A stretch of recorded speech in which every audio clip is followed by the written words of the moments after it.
Hello student, good morning.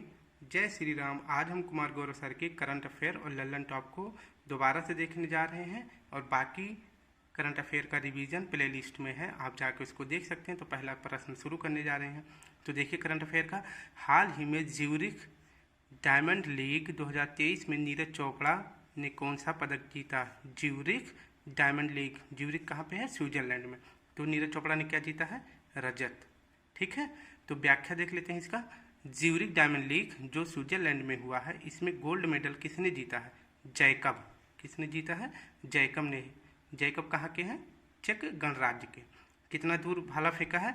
85.86 metre. और नीरज चोपड़ा ने जो सिल्वर जीता है, कितना फेंके हैं? 85.71 मीटर। ठीक है, तो इसके लल्लन टॉप को देख लेते हैं। लल्लन टॉप में है, विश्व एथलेटिक्स चैंपियनशिप कहाँ पे हुआ था? इसका आयोजन बुडापेस्ट में। बुडापेस्ट किसकी राजधानी है? हंगरी की।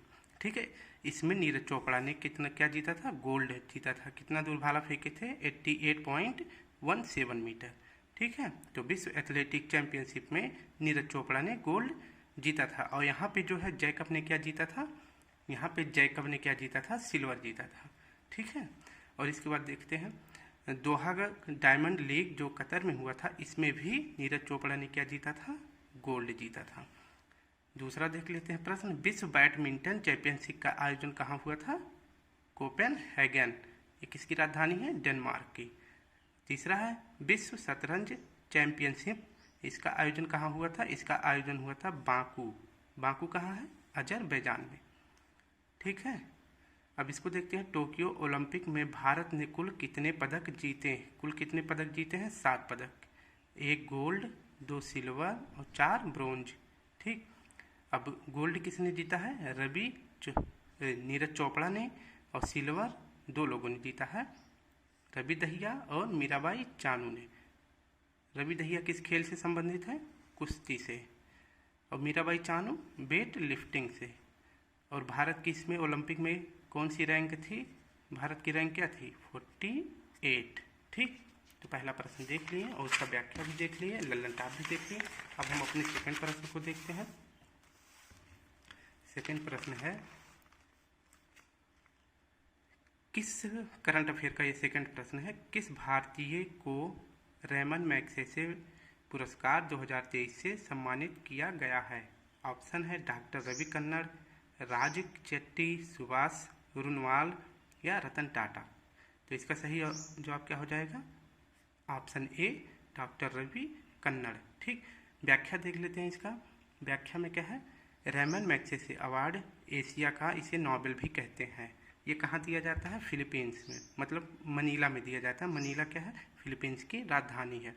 रेमन मैग्सेसे पुरस्कार कहाँ दिया जाता है? मनीला में, जो फिलीपींस की राजधानी है। रेमन मैग्सेसे पुरस्कार की स्थापना कब हुई थी? 1957 में। और पहले भारतीय जिन्हें रेमन मैग्सेसे पुरस्कार मिला था वो कौन थे? विनोबा भावे। उन्हें कब मिला था? 1958 में।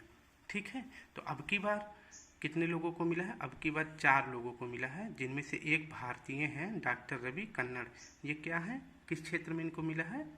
कैंसर रोग, यानी ऑन्कोलॉजिस्ट थे, इनको कैंसर रोग विशेषज्ञ के लिए इनको मिला। ठीक, और दूसरे कौन है? कॉर्बी रच्छद। और तीसरे यूजेनियो लेमोस। और चौथे मिरियम कोरोनेल फेरर। ठीक, ये 4 लोग हो गए हैं। और 2019 में किसे मिला था? रवीश कुमार को, जो पत्रकार हैं, इन्हें मिला था 2019 में। ठीक, अब इसके लल्लन टॉप को देख लेते हैं। एशियन डेवलपमेंट बैंक की स्थापना कब हुई थी? स्थापना हुई थी 1966 में। ठीक, और इसका हेडक्वार्टर कहाँ है? मनीला में। एशियन बैंक डेवलपमेंट का मुख्यालय कहाँ पे है? मनीला में। भूदान आंदोलन भारत में किसने शुरू किया था?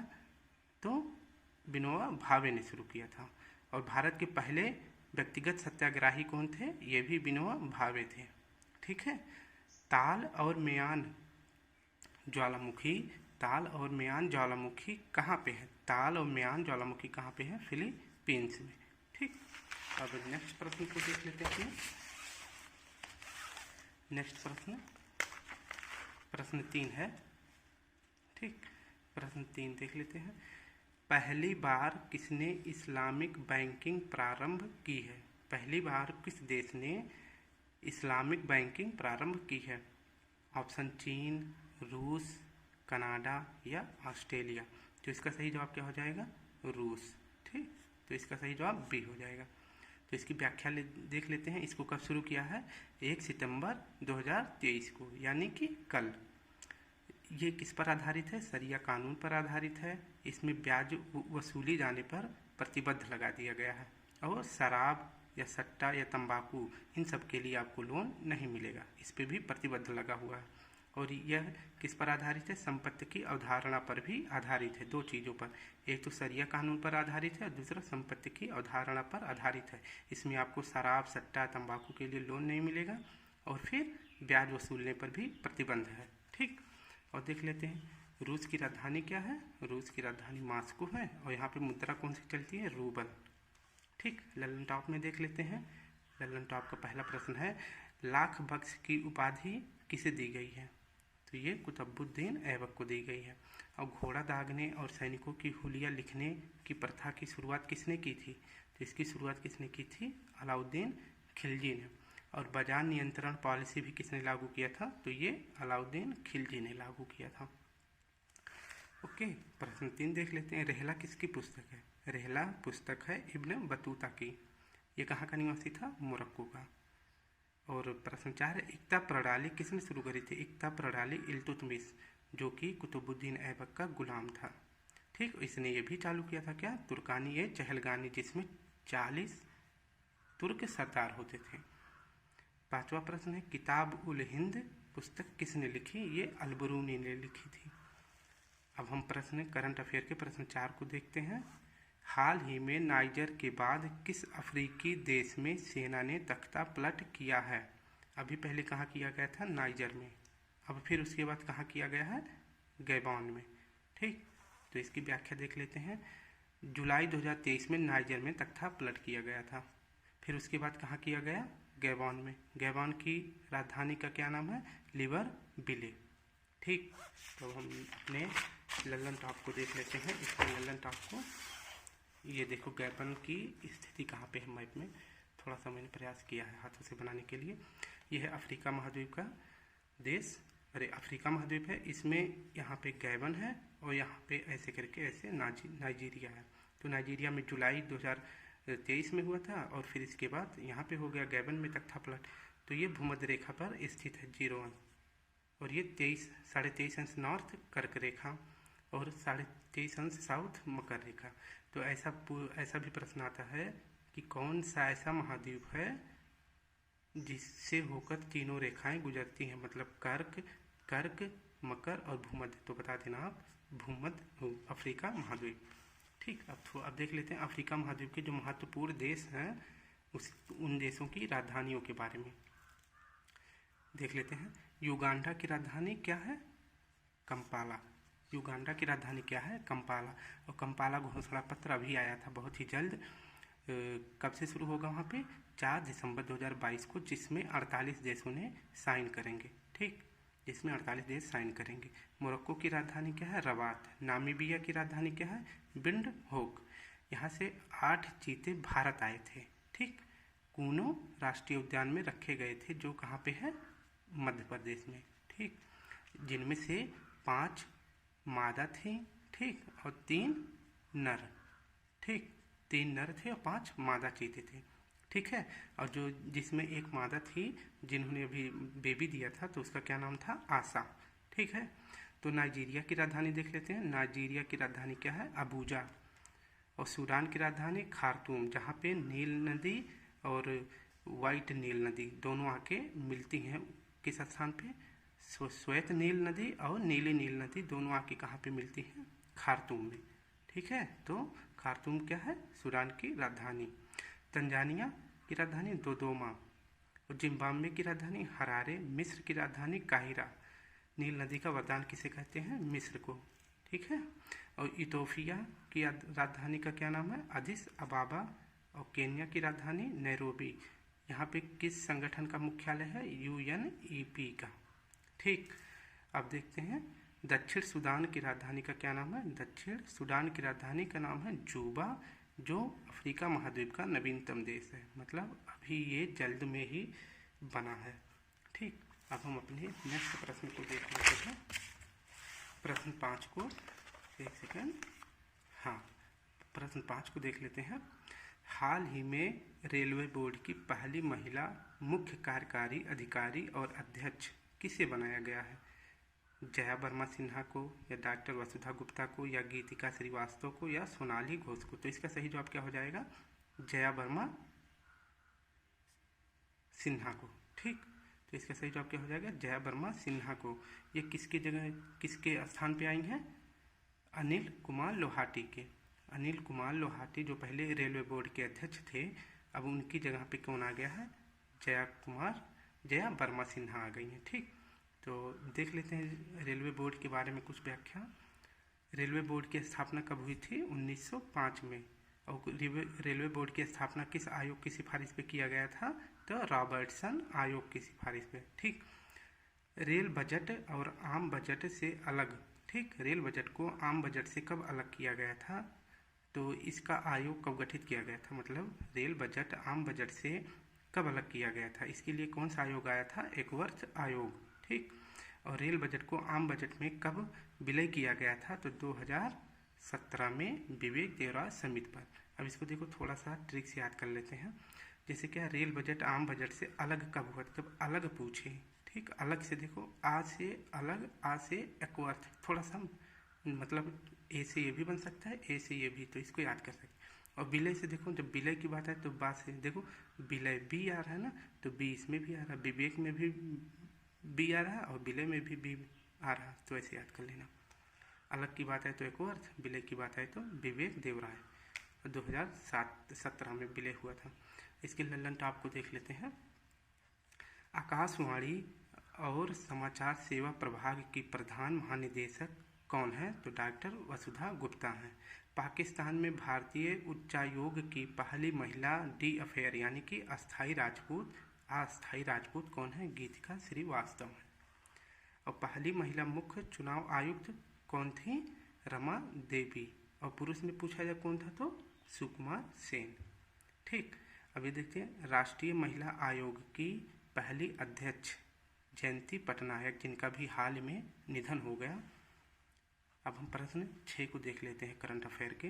केंद्र सरकार ने एक राष्ट्र एक चुनाव की संभावना तलाशने के लिए किसकी अध्यक्षता में समिति का गठन किया है? तो इसका सही क्या हो जाएगा? इसका सही हो जाएगा रामनाथ कोविंद, जो पूर्व राष्ट्रपति थे। ठीक, अभी द्रौपदी मुर्मू है, तो इनकी अध्यक्षता में वन नेशन वन इलेक्शन का समिति का गठन किया गया है। तो इसकी व्याख्या देख लेते हैं। यूनिफॉर्म सिविल कोड समान नागरिक संहिता, ये अनुच्छेद किस में है? 44 में, डीपीएसपी के अंतर्गत आता है। और वन नेशन वन इलेक्शन, एक राष्ट्र एक चुनाव, इसका मतलब क्या हो जाएगा कि लोकसभा और राज्य विधानसभा के चुनाव को एक साथ कराएं। ये ऐसा नहीं कि अलग अलग कराएं कि आज हिमाचल का हो गया तो 2 महीने बाद जो है मणिपुर का हो जाएगा, फिर ऐसे नहीं। तो केंद्र का और राज्यसभा का, ये इन दोनों का चुनाव एक साथ कराएं। इससे क्या होगा कि पैसे की भी बचत होगी और एक साथ जो है सारे निर्णय भी आ जाएंगे। इससे सरकार पे ज़्यादा वो प्रेशर नहीं पड़ता है।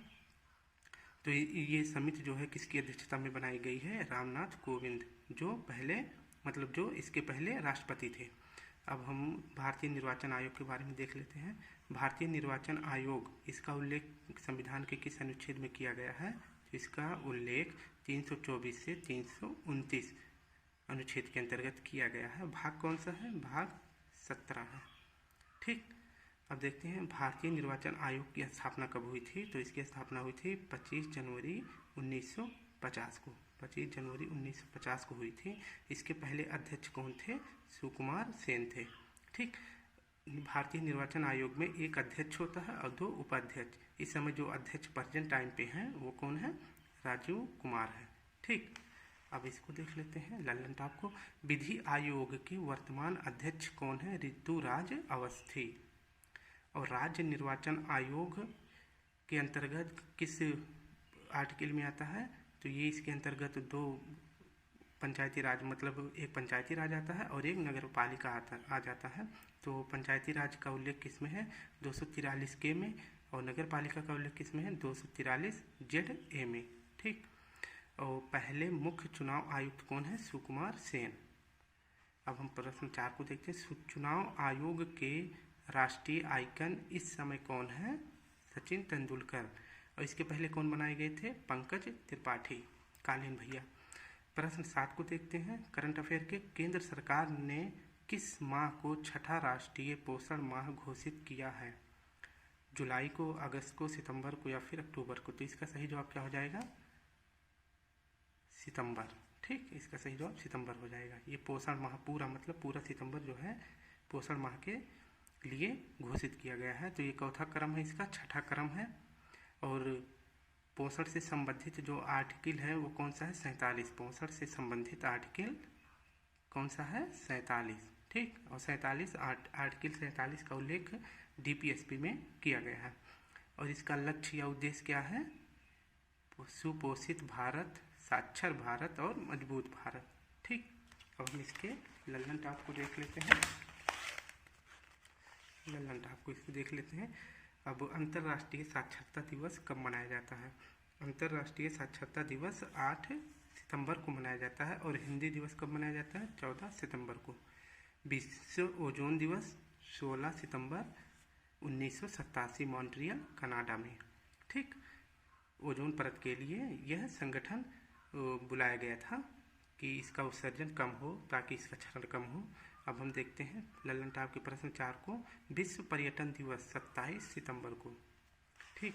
अब प्रश्न 8 देखते हैं। हाल ही में आधार से संबंध जन्म पंजीकरण शुरू करने वाला पूर्वोत्तर का राज्य है? तो इसका सही ऑप्शन क्या होगा? असम, मणिपुर, नागालैंड या त्रिपुरा? तो इसका सही जवाब हो जाएगा ऑप्शन सी, नागालैंड। इसकी व्याख्या देख लेते हैं। ये नागालैंड इसका जवाब हो जाएगा। पहला नॉर्थ ईस्ट स्टेट है जो जन्म पंजीकरण को आधार से लिंक कर रहा है। ठीक। क्यों कर रहा है? जिससे बच्चों को सरकारी योजनाओं का लाभ मिल सके। ठीक। अब आधार के बारे में देख लेते हैं कि आधार कार्ड के बारे में क्या कैसे जानकारी है। आधार को बनाने वाली संस्था का क्या नाम है? UIDAR। ठीक। इसका फुल फॉर्म क्या हो जाएगा? Unique identification authority of India. ठीक। इसमें कितने डिजिट होते हैं? जो आधार कार्ड आपके पास है इसमें कितने डिजिट होते हैं? तो इसमें 12 डिजिट होते हैं। ठीक। इसकी UIDAR की स्थापना कब हुई थी? 2016 को, आधार अधिनियम के अंतर्गत। ठीक। अब इसके लल्लन टॉप को देख लेते हैं। नागालैंड राज्य कब बना? नागालैंड राज्य की स्थापना कब हुई थी? 1 दिसंबर 1963 को। ये कौन सा राज्य बना था उस टाइम पे? 16वां राज्य बना था। और जब ये बना था तो वहाँ के राज्य में जो निवास करते थे लोग, तो वो हॉर्नबिल फेस्टिवल मनाए। ठीक। और मणिपुर, त्रिपुरा और मेघालय की स्थापना कब हुई थी? 1972 में। ये सभी राज्य अरुणाचल असम से मिलकर, असम से अलग होकर बने थे। ठीक है। अब हम अपने लल्लन टॉप के प्रश्न 3 को देखते हैं। अरुणाचल प्रदेश और मिजोरम कब बने थे? 20 फरवरी 1987 को। ठीक। और प्रश्न 4 है। माउंट सारामती किस राज्य में स्थित है? माउंट सारामती तो किस में हो जाएगा? नागालैंड में। ठीक। अब प्रश्न 9 देखते हैं। हाल ही में स्वराज ट्रैक्टर ने किसे अपना ब्रांड एम्बेसडर नियुक्त किया है? हाल में स्वराज ट्रैक्टर के ब्रांड एम्बेसडर किसे नियुक्त किया गया है? वीरेंद्र सहवाग को, MS धोनी को, गौतम गंभीर को या राहुल द्रविड़ को? तो इसका सही जवाब क्या हो जाएगा? MS धोनी। ठीक। अब इसकी व्याख्या देख लेते हैं। भारत का पहला स्वदेशी ट्रैक्टर कौन सा है? स्वराज ट्रैक्टर। ठीक। इसके ब्रांड एम्बेसडर कौन है? महेंद्र सिंह धोनी। ओके। अब लल्लन टॉप में देख लेते हैं। लल्लन टॉप के क्वेश्चन को देख लेते हैं। इंडियन ऑयल के ब्रांड एम्बेसडर कौन है? सेफ संजीव कुमार कपूर है। इंडियन ऑयल के ब्रांड एम्बेसडर कौन है? सेफ संजीव कपूर है। और BPCL के ब्रांड एम्बेसडर राहुल द्रविड़ है। इसका थीम क्या है? इसका थीम क्या है? Pure for sure. इन्फोसिस के ब्रांड एम्बेसडर मेल में राफेल नडाल है और ये कहाँ के हैं, स्पेन के। और फीमेल में कौन है, ईगा स्विएटेक, जो कहाँ की है, पोलैंड की। ठीक। महाराष्ट्र स्माइल ब्रांड एम्बेसडर किसे बनाया गया है, महाराष्ट्र के स्माइल ब्रांड कौन है, सचिन तेंदुलकर। प्रश्न 10 जो आज का आखिरी प्रश्न है, हाल ही में FIDE world rapid team championship का पहला संस्करण कहाँ आयोजित हुआ। ये पहली बार इसका आयोजन हुआ है फिडे वर्ल्ड रैपिड टीम का। तो ये कहाँ पे आयोजन हुआ है, नॉर्वे में, ब्रिटेन में, जर्मनी में, जापान में। तो इसका सही जवाब हो जाएगा जर्मनी में। ठीक है, तो इसका थोड़ा सा व्याख्या देख लेते हैं। इसका पहला संस्करण कहाँ हुआ, होस्ट इसका कौन सा देश था, जर्मनी में। इसमें विजेता कौन था, WR टीम। और सेकंड नंबर पर कौन सी टीम थी, टीम फ्रीडम। और इसके बाद थर्ड नंबर पे कौन सी टीम थी, MGDI यानी भारतीय टीम थी। तो स्टूडेंट अगर वीडियो अच्छी लगे तो लाइक करें, शेयर करें, कमेंट करें। जय हिंद, जय भारत। थोड़ा सा ललन टॉप होगा, देख लें। हाँ सर, एक सेकेंड, थोड़ा सा बचा है, इसका ललन टॉप है। तो इसका ललन टॉप में देखते हैं, अंडर 19 महिला T20 वर्ल्ड कप का आयोजन पहली बार कहाँ किया गया था। इसका पहली बार आयोजन कहाँ किया गया था, साउथ अफ्रीका में। ठीक, इसको पहली बार जीता किसने, इंडिया ने। किसे हरा के जीता है, इंग्लैंड को। ठीक, मालाबार अभ्यास इसका पहली बार आयोजन करने वाला देश ऑस्ट्रेलिया। ऑस्ट्रेलिया में भी कभी इसका आयोजन नहीं हुआ था, तो पहली बार ऑस्ट्रेलिया कर रहा है इसका आयोजन, किसका, मालाबार का। तो मालाबार में कौन कौन से देश शामिल है, इंडिया, जापान, ऑस्ट्रेलिया और USA। ठीक, इन्हीं चारों को मिला के क्या कहते हैं, क्वाड। ठीक, तो ये हमने कंप्लीट कर लिया। वीडियो अच्छी लगे तो लाइक करें, कमेंट करें। जय हिंद, जय भारत।